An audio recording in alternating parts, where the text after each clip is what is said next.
How's it going, everybody? Time for the next show.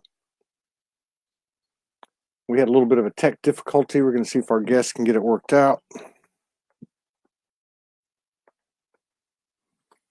I have a guest today by the name of Stewart Blackburn. And I just realized he's here in Hawaii. I don't believe he's on the same island. He's on a different island than I am. Let's see if I can get this straight. Yeah, somebody's in the house. Let's see. Let me check the. He's going to be live when he comes in the studio. 14 people in the house. All right. Let's see. I don't see it on there.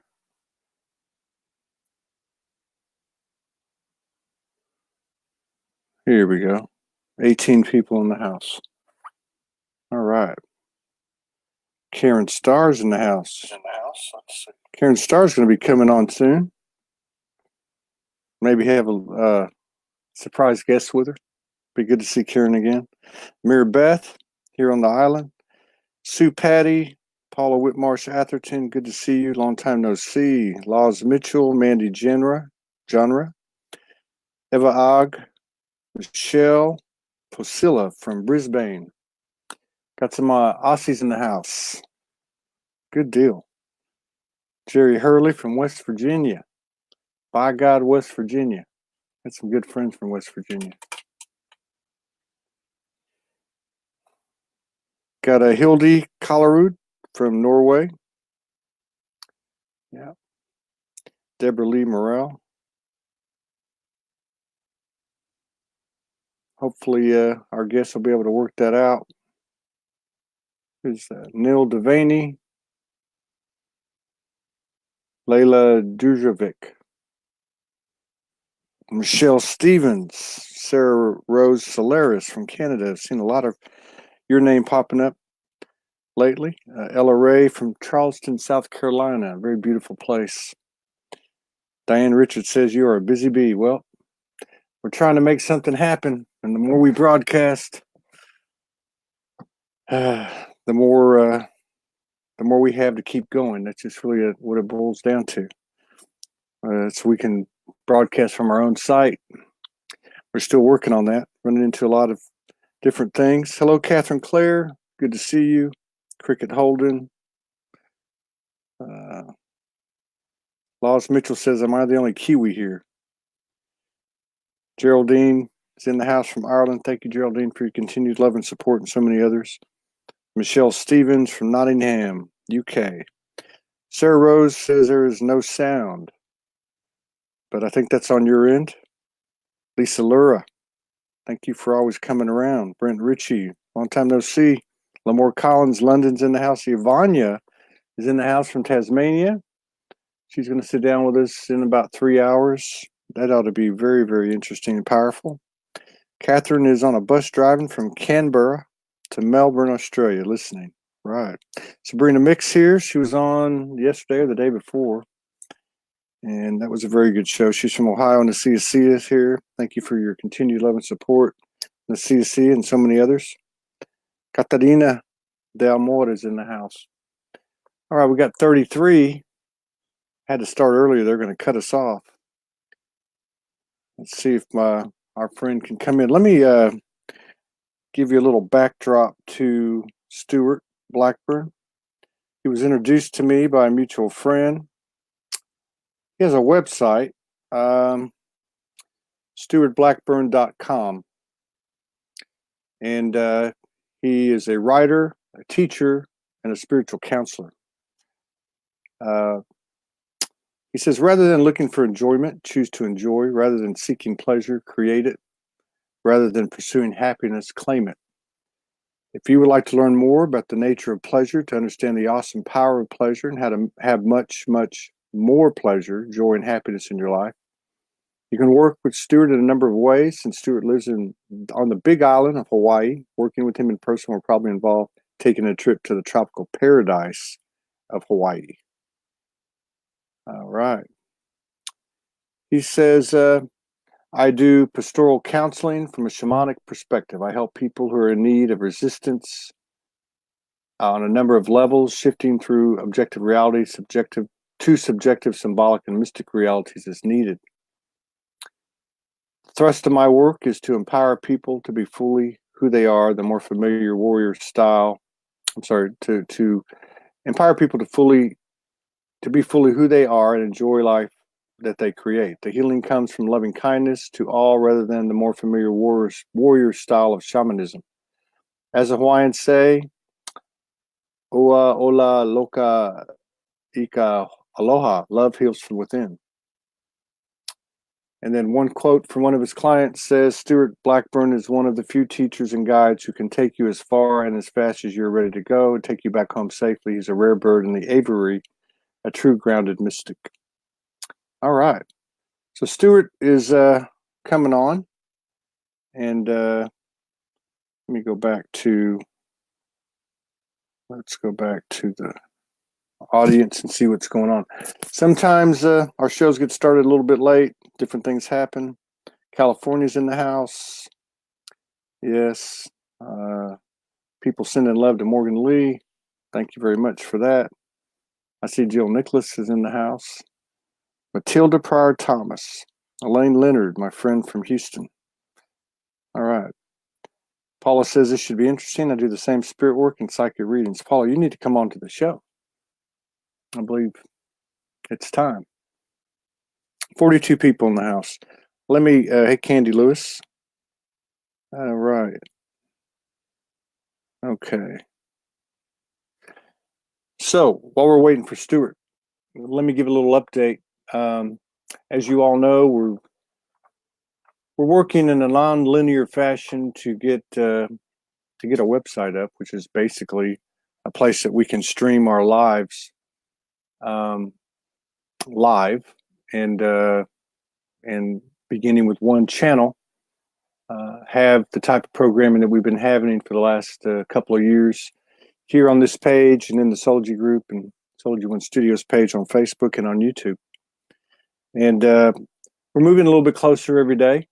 We've learned a lot. Nobody's really doing what we're doing. There's a lot of variations, but nobody's actually streaming a channel 24 hours a day, 7 days a week, in the fashion that we're setting out to do. Hello, Karen Hobson. Thank you for always being there and supporting us. Kenton Turner, good to see you. So we're working on that. I'm more focused on just getting the stream up onto the webpage so people can get in there and watch our shows, and we won't be dependent on YouTube or Facebook. We're still contemplating the idea of simulcasting and different things on the primary or the normal social medias, but we're not positive. Hello, Soraya Williams, Ali Strittmatter. So there's also other aspects we're working on. Of course, we'll have archives of shows we've done in the past and anything we do from the point that we start broadcasting from our own site. And also we'll have in time have a community based on personal profiles, just like you have on Facebook. So we're working on these things. We're doing this through the 5D, which is kind of a challenge. And we're just going to get there when we get there. And in the meantime, I thought we wouldn't be doing any more broadcasts on BeLive on the Facebook interface, but I went ahead and renewed it and figured, the best thing we can do is just to keep putting it out there. That's the main thing, is to get the information out there and have faith that we will receive the resources we need to expand and to pay for the stream, because it costs money. It does. And it's a variable cost based on how many people come in the door. All right. Gervais Wright's in the house, my homegirl from Houston. Jennifer Sampson and Madeline Finnemore. All right. That worked, didn't it? Yeah. You can hear me? Yes, I can hear you fine. And you're live now, by the way. I had to go live because they were going to knock me off. Oh, I hate to see people get knocked off.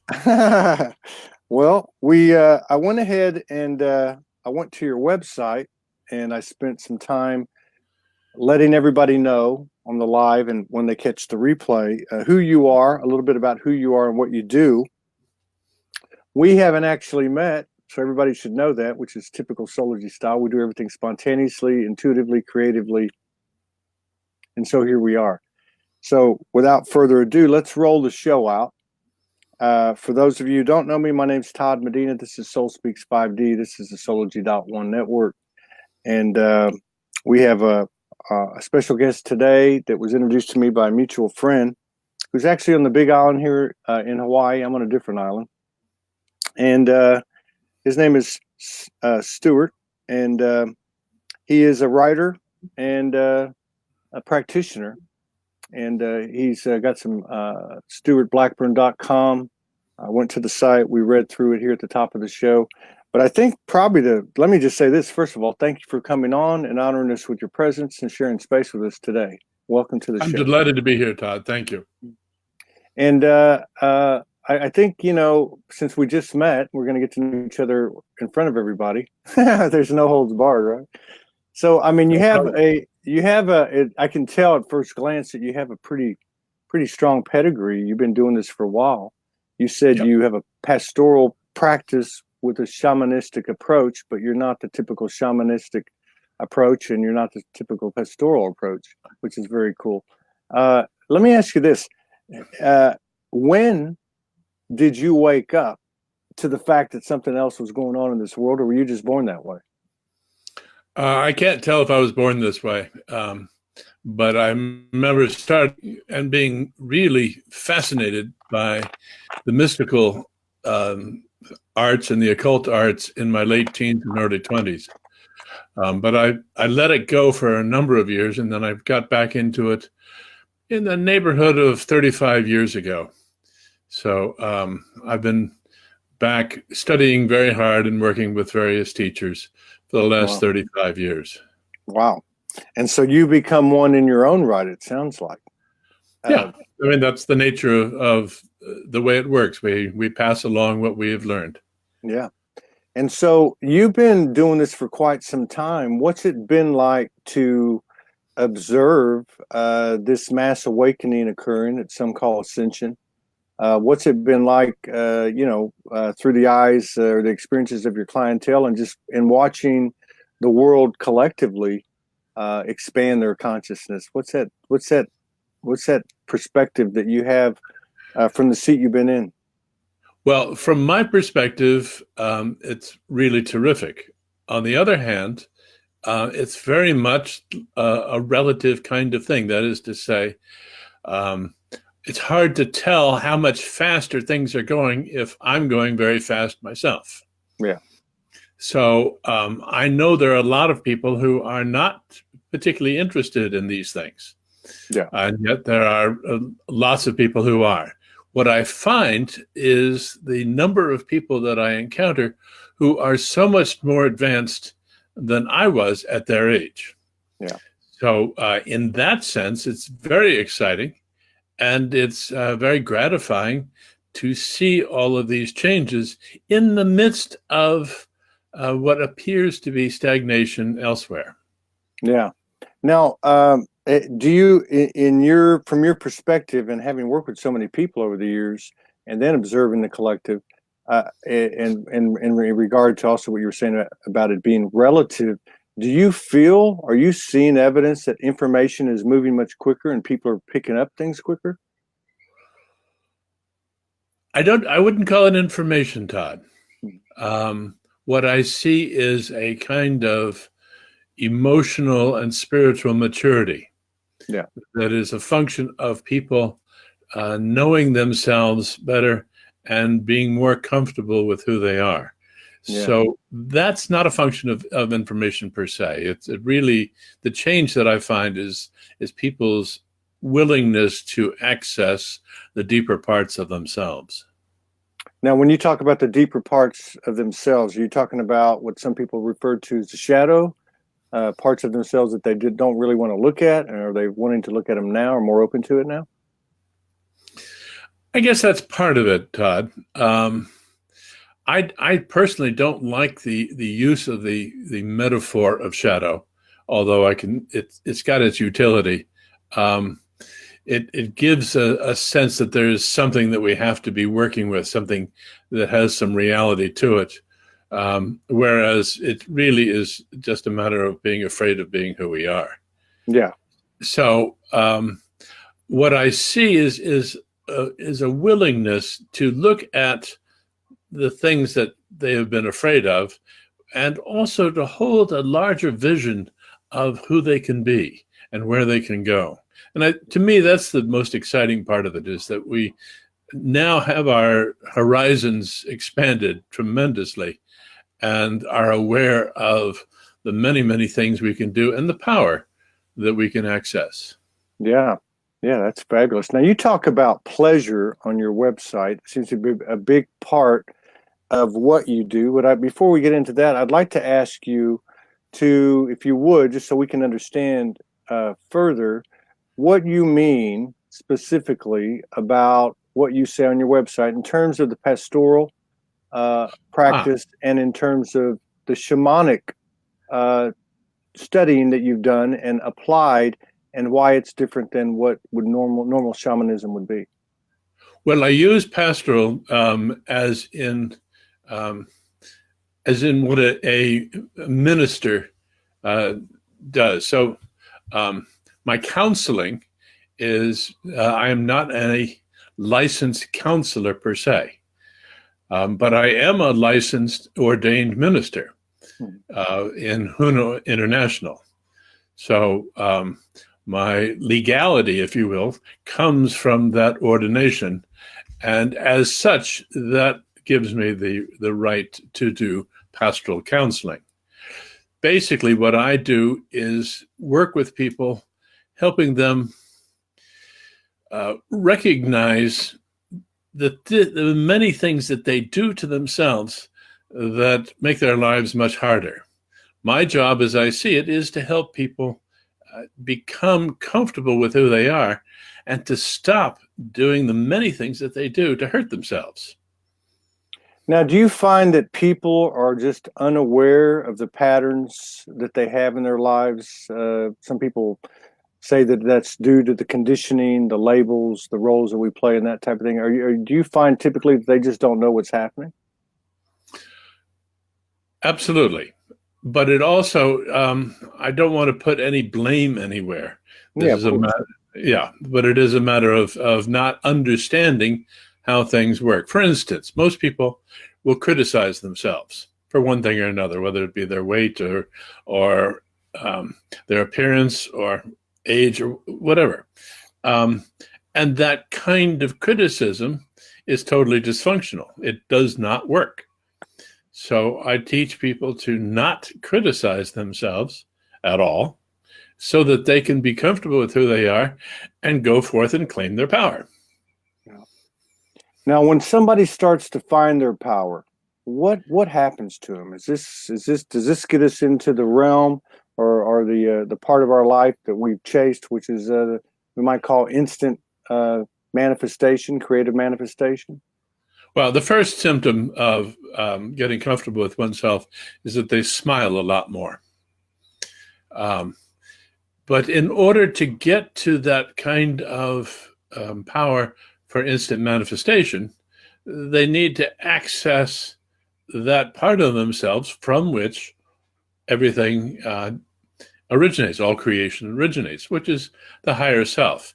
So either you or whatever you call it. So either you learn how to work with the higher self and understand the different techniques, or at least one really good technique of dealing with the higher self, or you simply identify as higher self, become the higher self, and operate from there. Now, when you work with somebody, you said at least one process or way to get into communion with your higher self. How would you just take us through it, just right now? What would be a way to develop a relationship with our higher selves, or to be our higher selves? Well, for instance, I work with a shamanic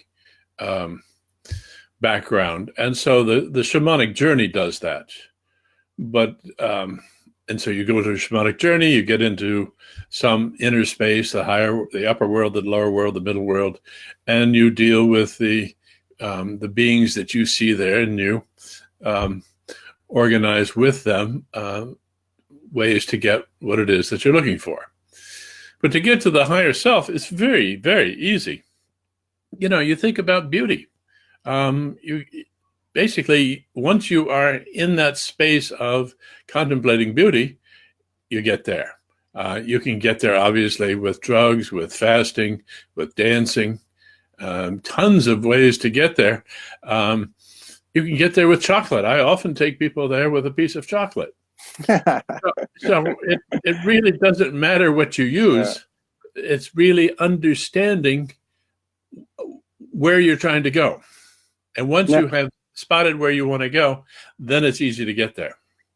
So, and when you talk about, and you bring in the frequency of pleasure, it seems to be, at least from at first blush, it seems to be an important part of your practice. That sounds like actually even what you're saying now about a contact in the higher self, you're using pleasure to do that. Yeah. And I hadn't thought about this. When I started my journey 7 years ago, I danced almost every night for 2 years. And that's where I connected. And I realized later, I hadn't thought about it, but that's where I made that connection in that 2 or 3 hours a night. I was connecting to the higher self. I was in a natural state. Yeah. A pleasurable state. So how does pleasure come into your practice? Well, let's step back a moment. Every single decision that you make is based on the motivation to feel better than you currently do. Every single decision. Yeah. So obviously you're after more pleasure, less pain in everything. Yeah. So if you decide that you are going to go on a path of pleasure, and you find that you will go after the very best pleasures you can get. And each time you get to a pleasure and you enjoy it, but it's not quite as exciting as it used to be. There's an element of dissatisfaction that comes in. You use that blessing, really, of dissatisfaction to motivate you to seek out a higher pleasure. And it is these higher pleasures that you go to progressively that get you into the great spiritual pleasures. Yeah. So that's number one, how pleasure is a spiritual path. Secondly, did you ever read the Vijnana by Rava, the great tantric text, 112 Ways to Go to God? No, I never did. It's well worth reading. It's Osho's big, thick book, the Book of Secrets, is merely his discussion of those 112 ways to go to God. So the point of it is that there are many, many ways of doing it, but the secret to it all is to stay focused on what you are feeling and enjoy that feeling, and that will take you to where you want to go. Now, you said a second ago, I want you to continue with that, but I want to make sure we catch this. You said a second ago, if you find something that's pleasurable, the next time you go back, it's not quite as pleasurable. Something maybe a little bit of a discontent with where you're at. Do you hold on to that feeling and use that as a blessing to move to a higher ground? Is that a good question? No. What you use is your desire for a better feeling. Put it another way. You talked about manifestation. When you're trying to manifest something, you're doing so on the basis of your desire for something. Well, underneath every single desire is a desire for one or more specific feelings. You understand what the feeling is that you're after, then you can go directly to that feeling, whether you have the physical object or not. So the point is to look for the feelings that are the very best. I'm encouraging people to become connoisseurs of feelings so that they look for the very best feelings. And whatever is not really, really good is not aligned with your higher self. Mm. That's your spiritual guidance system. Does this make me feel really good or Yeah. not? Yeah. And the better feeling it gives you, the more aligned you are. Yeah, I think this is important because as we move into this year, there seems to be solid evidence that people are manifesting quicker. They're starting to gain control of it now, understanding that we have the power to control our thoughts and project the type of thoughts we want to, a lot like what you're talking about. And there's also that whole new part of the realm, I guess, that these things are actually being reciprocated by the universe very quickly. And it almost takes a little time to get comfortable with it. You know, you're poking yourself saying, is this really happening? You know, is this really happening? But my point is, we're on these paths. We're many people like myself, traveling around the world, following our higher self. It's not a traditional paradigm like the 3D that we came out of, so to speak. And it just seems like there's always that carrot in front of us. How do we sustain the grace and appreciation for what we accomplished, and not fall into that pattern of discontent with what we have? Well, it's it's a twofold thing. You can't really manifest anything new until you've fully accepted what you've got in the present. Yeah. And you want to do both things simultaneously. You want to appreciate what you've got and recognize that you're interested in something else. Yeah. Yeah. So, and maybe something more or maybe something different. It doesn't matter. Yeah. So you want to savor what you have.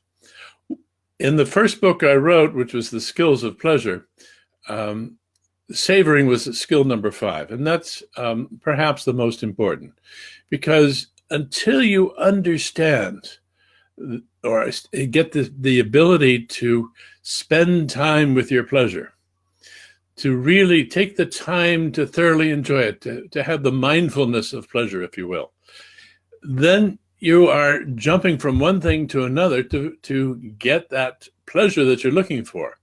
But the easiest way to have much more pleasure in your life is to simply enjoy what you've got.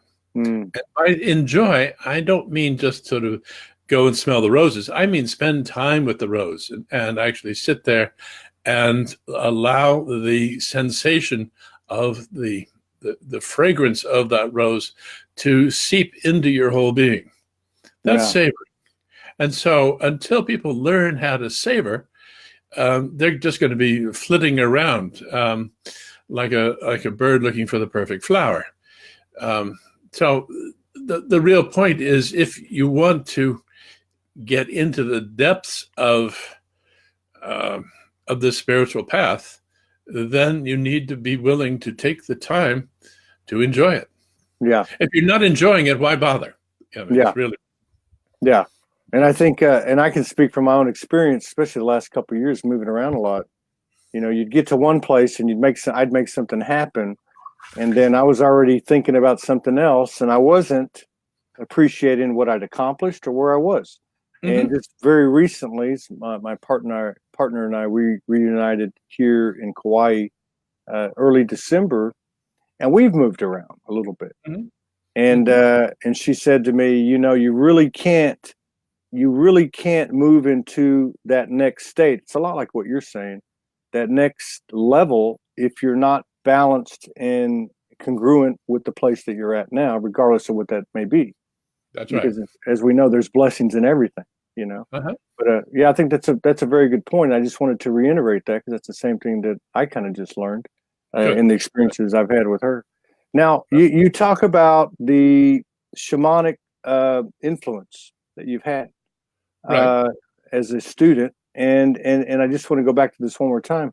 And you talk about, I believe in what you said on the website, you talk about your approach is not the shamanic warrior way, but it's still a shamanic way. Can you explain to us what you've done with that, where you've gone with that, and what your approach is? The basic difference is that the warrior style of shamanism is one that encourages you to build up your power so that you can protect yourself. It basically has the assumption that the world is a dangerous place. And so you want to be able to fend off all the things that are coming at you. That puts you in a mindset of fear, which is not useful. So I use a different approach from the warrior style, and sometimes people call it the adventurer style. I call it heart-centered shamanism. And that is to make the assumption that the world is a beautiful, loving place. Yeah. Yes, there are challenges, yes, there are things that we need to deal with, but we don't need to protect ourselves because by staying in a loving space, we keep the fear away, and it is the fear that is the problem, not other people coming at us. It is the fear that other people will come at us that is so destructive. So I stick with saying that the warrior shamanism can take you to much deeper places, and perhaps ultimately it comes to the same place, but it's a very different style. And here in Hawaii, where we, as you know, live aloha, aloha is very different from the warrior style. When you look around the world, Mongolian shamanism, for instance, is the warrior style. Most of the South American is not. A lot of the North American, Native American shamans, they are of the warrior style. I danced with San shamans in the Kalahari. That was not a warrior style. So it's two majorly different styles, and I much prefer the softer one. Yeah, yeah. And it sounds like that style is more of the old saying, the best defense is a good offense, where you're playing to your strengths instead of really creating weaknesses. Well, in a sense, you're right. Absolutely. But the focus really is knowing that if you are staying in a place of love, nothing's going to harm you. Yeah, yeah. That's beautiful. Now, you have been doing your practice you've been doing for quite some time. Can you give us just an idea of the type of things that you do in your practice? Well, for instance, I used to do lomi. You'll see that my email address is lomilomiman@gmail.com. And I liked doing lomi. I learned it there on Kauai. And it is a very wonderful shamanic kind of massage. And it's done with an intention to change what's going on in your life, to change your life dramatically. As one of my teachers said, as we were getting up on the table, if you're not ready to change your life, it's not too late to get off the table. But I found that I could be just as effective, and perhaps even more so, by helping people change the story that they're telling themselves. Yeah. And so, and basically what the massage does is get you to have a different story, and then the massage helps you relax into the new story. What I'm trying to do is to get people to become very conscious of what story they're telling themselves, so they can tell themselves an empowered story and stop telling themselves a story that makes them a victim or increases their weakness. Yeah. So that's an example of the kind of work I do. And most of the people that come to me will come and say, well, I've got this problem and that problem and that problem. And what I do is, one, help them recognize that they are creating the problem, number one. And two, that they are doing it unconsciously through things like criticism or expecting other people to be different, and they're not going to be. And there are a number of smaller ways, but just as pernicious, that people go about weakening themselves unnecessarily. Yeah, basically reinforcing the things they've been doing that put them in the situation that they're in at that moment. Yeah. Right. The whole thing about power is to take responsibility for what's going on entirely in front of you. Yeah. How do are you creating it. Yeah, yes. How do you deal with the energy of, or a client, let's say, that's had the experience of being perpetrated, understanding that we are the power, we are in control of it, and that type of thing. But I think that's somewhat of a challenge for many people out there where they've been perpetrated and they say, I absolutely had nothing to do with that. I didn't deserve that. And I would think that that's a block from the information I've gathered just talking to people. But I'd like to hear your perspective on it. Okay. Well, for one thing, I encourage people to look at their lives from the perspective of soul or higher self. That is to say that they are much more than their physical body. Yes. And so for what reasons, for what powerful, important reasons did they choose to have this experience? I want to take victimhood out of it entirely. So generally what I do is I ask people to tell me their story. Fine. They tell me the story, this horrible story of how they've been abused by so-and-so and how awful it was. Then I ask them to take out the charged adjectives and adverbs. So instead of using things like I was forcibly raped and this caused an enormous trauma that I've never been able to get past, which is the story of a victim. And changing that and saying, okay, things happened to me that I didn't like. And I probably brought this about on a soul level, not on a physical level. Right. For me to learn things.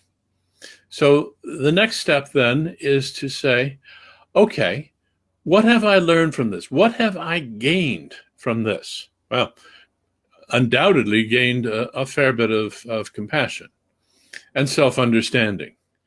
Not only compassion for oneself, but compassion for other people who have gone through similar sorts of things, and a better understanding of how events affect us.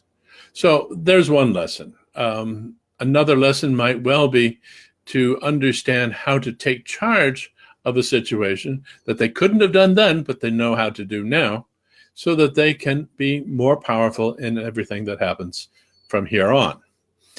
So once they get to this place where they are recognizing that here are some incredible lessons, some very valuable gifts, then, believe it or not, they're in a position to be grateful for what happened. Yeah. And that's when they have taken their power back fully. Yeah. That's the goal. It didn't feel so good when it happened, but when you look back, you can see that's where your most awakening moments and expansion have come from. Now, how long have you been in Hawaii, and how much has the Hawaiian culture, spiritual culture, because I think it's just part of it, how much of an influence has it been on your work and your life? Well, I used to live in the state of Maine, and with my wife, I was married at the time, and we would come out to Hawaii once or twice a year, mostly to Kauai, to learn Lomi Lomi and Huna. And Huna is a spiritual philosophy that came through the Kahili family. There are different types of Huna. Huna simply means esoteric or hidden. Wow. So it's a philosophy that simply says that this is the hidden knowledge of Hawaii or any given group of Hawaiians.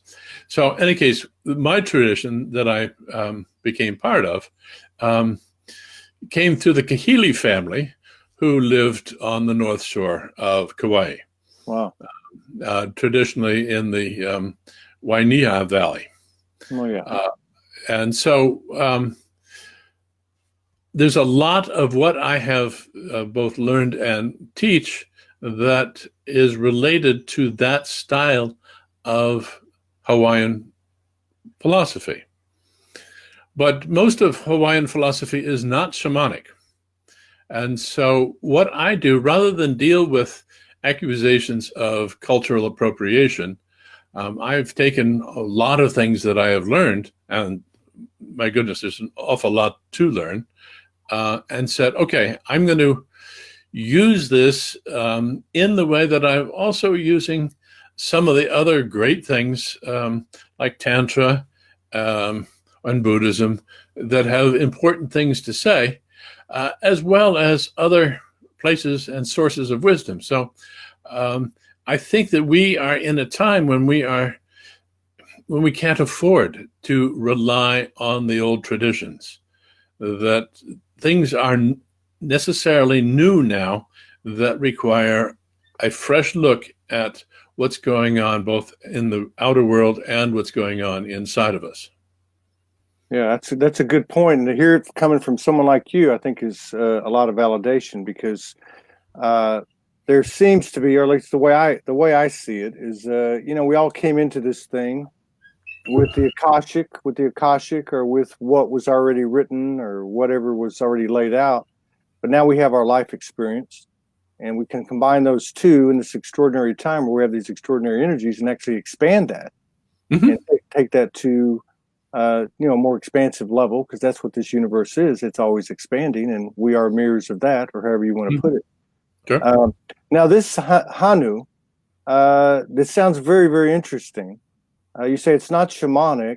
Well, Huna is shamanic. Huna is. Okay. Huna is shamanic, and very definitely shamanic. So we in this system, and I work within the system and without, so that I am not just teaching Huna. I am taking Huna and expanding it, as you were just saying. We all need to expand, and basically saying, if it works, then it's Huna, or some people say, if it works, it's magic. Chaos magic very much is in that kind of way of thinking. So it's really making sure that we test for ourselves what works for us and what doesn't.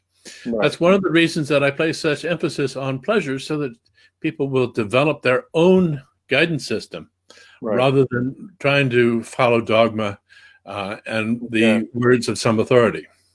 Yes, very good, very good. That's a great way to approach it, because to gravitate to what you like and to be the one who's in charge of what you like. I like that. Now, you talked too about in your early adulthood, you were attracted to the occult. You just brought up the word magic, which I'm a big proponent of. Okay. I just I just want to get your take on, what is magic? How do we create magic? How do we create good? How do we create that expansive energy that we hold in our core? Well, unlike traditional magic, I'm not a big believer in rituals, although rituals can be very useful. What I'm interested in mostly is the mechanism for how all of this stuff works. How do we create, period? Yeah. So if we understand how we create, then we can call it magic, we can call it shamanism, we can call it anything we like. So the trick here then is to find the source of our creations.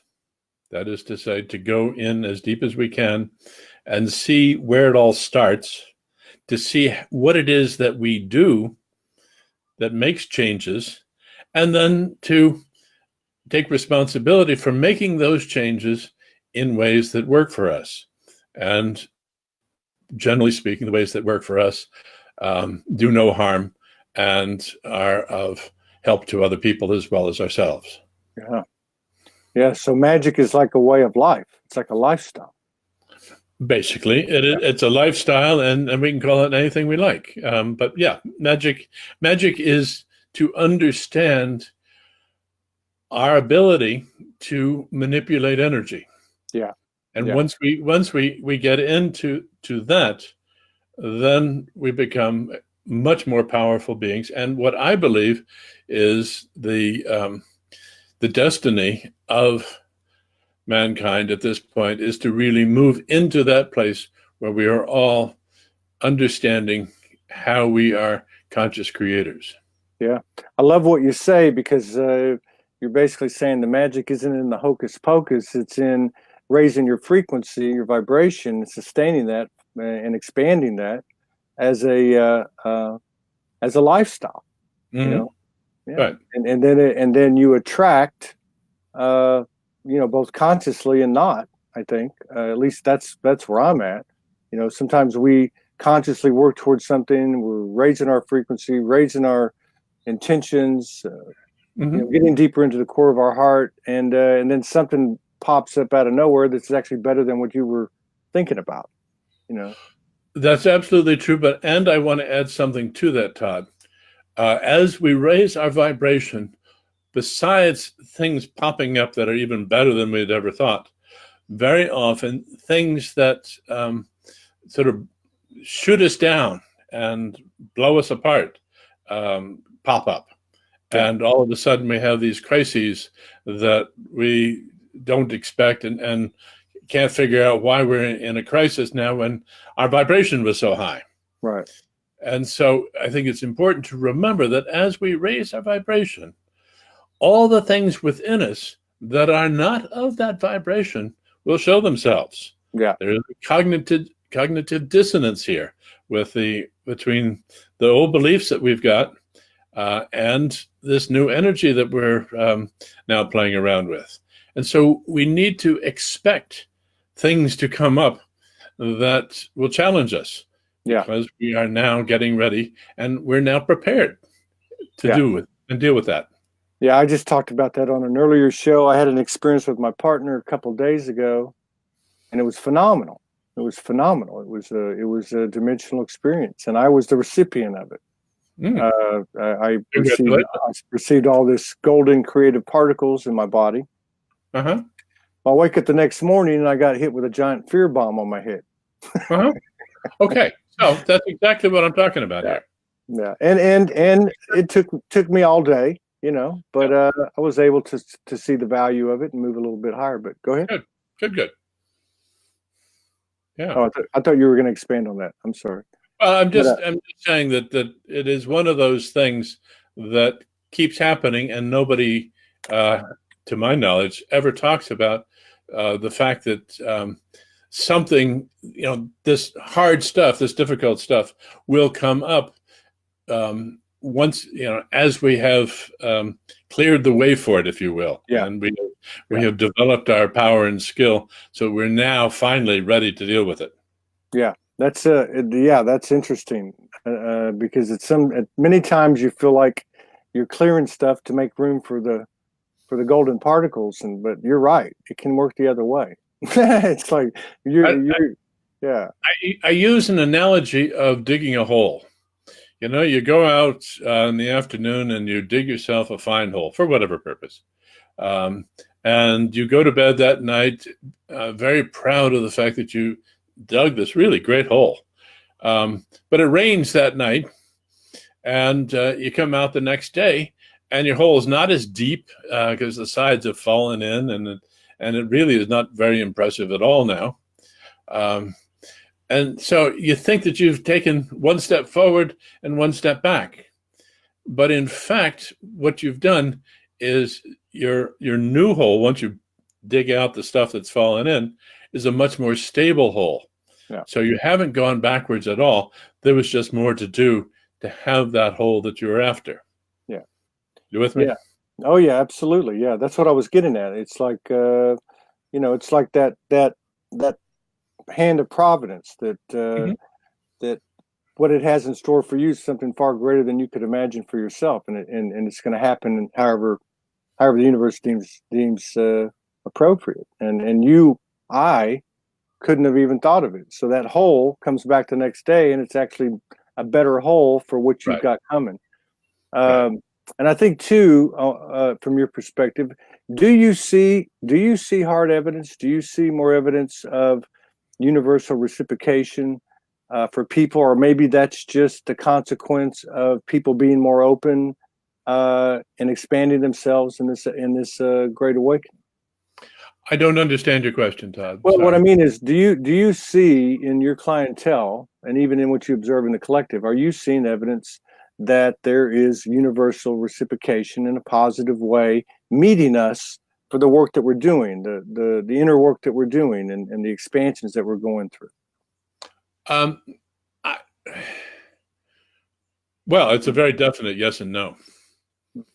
Um, what I see is people creating and seeing the results of their creations. So we can say that there is a universal thing out there that is responding to us. However, I find that a disempowered perspective. Mm. Because you're making the assumption that there is an objective reality out there, Mm. and one that is changing and all of that. Yeah. From my perspective, there really isn't an objective reality. That what we call objective, the collective consciousness, the collective, what is that wonderful term? Well, in any case, the reality that we all agree on, Yeah. is a special form of subjective reality. Mm. So what we're finding is, yes, things are apparently different, but that doesn't mean that they are different out there. Right. They're different inside of us, and Yeah. it is that inner world that creates the outer world, and that's what's changing, is the inner world. Yeah. Yeah, I can see what you're saying, because it's still an externalization. You know, Mm-hmm. we talk about, trying to find our savior, our problems, all external and all that stuff. But I can see what you're saying. That makes a lot of sense. It's thought provoking. Mm-hmm. It really is. Now, do you have any events or functions through your practice there on the Big Island that you have coming up, or anything like that? Well, I've got a shamanic training in March, at the beginning of March. And it's a 5-day workshop that I'm going to do here at my residence. And that's a way of getting into thinking like a shaman. It's called the soul of the shaman. And so it involves a lot of shamanic practices, but mostly it's about how do we look at the world from the eyes of a shaman, Yeah. which is a very different perspective. But to be frank, I've sort of shied away from the workshops to a large extent, because there's so much information that changes a person, that unless that person takes the time to digest these changes, a lot of it just plain gets lost.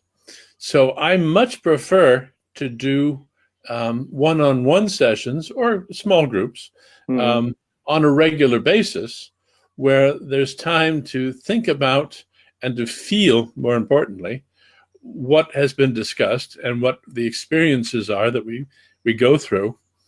So I have a mentorship program, and I do private counseling, which I think is much more effective. Yeah. So that people can go through their changes, have time to think of what their questions are, and then to take the time to answer their specific questions, rather than to pass along a lot of information. This is about ever increasing experiences for the true education. Yeah. Yeah. I love it. Not too much dogma at all in that Right. in that curriculum. Now, if you had to offer some advice or perspective specifically to people in this age right now, when it comes to manifesting their reality, what would your advice be? Relax. That's a good one. That reminds me of the Zen Buddhist monastery. I read a story one time, and they were having, I think, a graduation, and the master walked up to the podium to give the speech, and a bird chirped like 3 times, and he said, "That's it," and he walked off. Yeah, but that's a powerful word. One of the things I've realized in my journey, from time to time, as I try to sustain the magic, is that's a big word. It's the flow is relaxed. To me, it is the essence of the spiritual path. Yeah.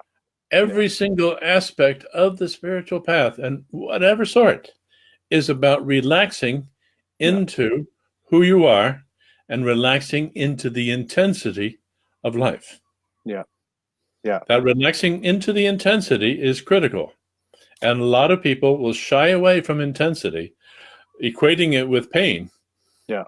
But pain is the combination of intensity and fear.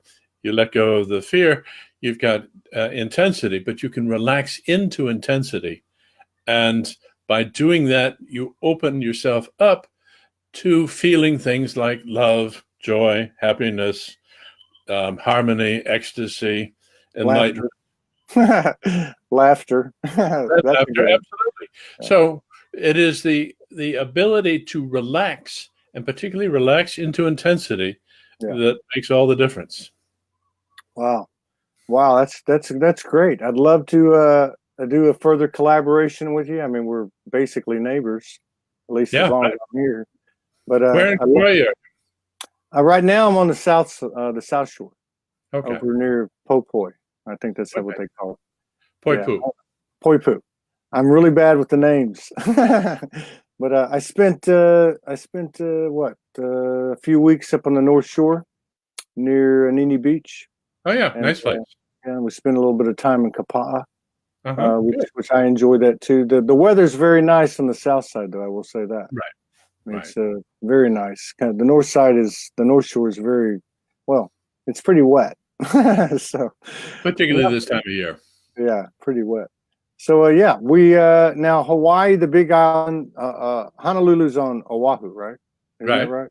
Yeah. Okay. So I do have some friends on the Big Island. I mean, you never know.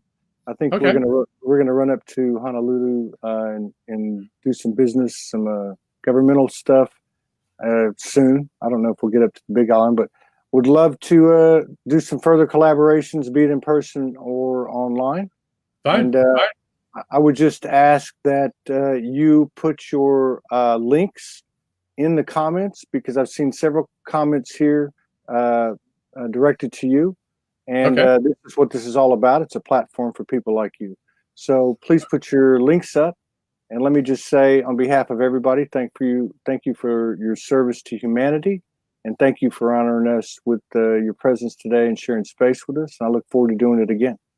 It's been a great pleasure, Todd. Thank you. All right. Best to you and yours. Thank you, everybody. We'll be back. Aloha to you. We'll be back in 1 hour with Unity Grace, our beloved sister from Vancouver Island, British Columbia. Peace out.